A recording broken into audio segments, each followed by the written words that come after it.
Dining with Duplantis today. Antoine Duplantis, the Brooklyn Cyclones, just drafted out of LSU.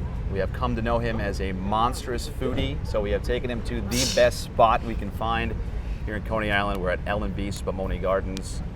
He's got some friends around town that say this is the place to be, so what's your first thought here as you take a look at this cheesy, saucy goodness? Well, one, I was already excited in the first place, but you know, like I said, I got to text my friend Nick Stores and ask him if this is the spot, because I know he sends pictures all the time of this exact slice, so I'm excited to finally try, you know, what he's been hyping up. All right, first bite.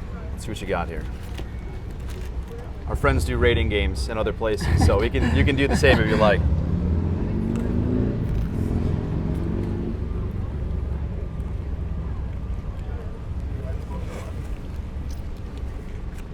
Pretty hot. Pretty hot. That's good though. Very good. You want rating? What do you got? The problem is this is only my third Sicilian slice that I've had. So, I don't know. Give it an 8, 7. 8.7? Really Okay. good, All really right. good. But the Fara Sicilian, which is really good, and then the Union Street right next to the hotel, which is all right as well. So you're a big foodie. How did this all start? I mean, knowing all these places, when you first got drafted, and you know you were coming to New York, to Brooklyn, what were you looking up? What was the spot you were using to find these places? My brother. Yeah, yeah. It was pretty much all my older brother. Like, Which brother? Andreas, my older brother. He lives in Manhattan with his wife. He works at Gap, and he's all into just all sorts of culture, you know, fashion, music, food, of course.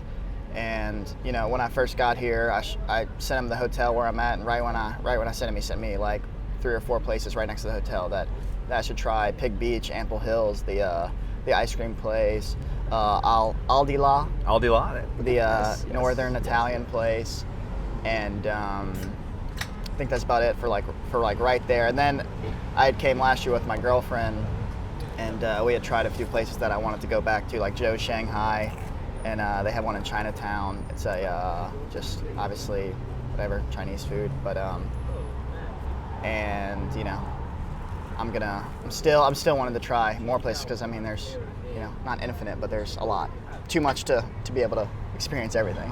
Well, this one is, I mean, as you continue to munch here, I don't want to have you talk all day and not enjoy this thing. This is like the simple as it gets. Are you a simple guy when it comes to like definitely. no toppings? You don't mess around?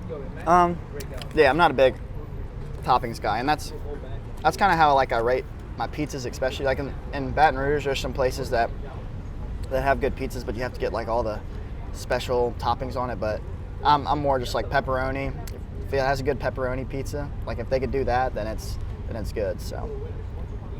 All right, good. And I like to talk about culture because it's a melting pot. What was Louisiana like, though, when you were growing up?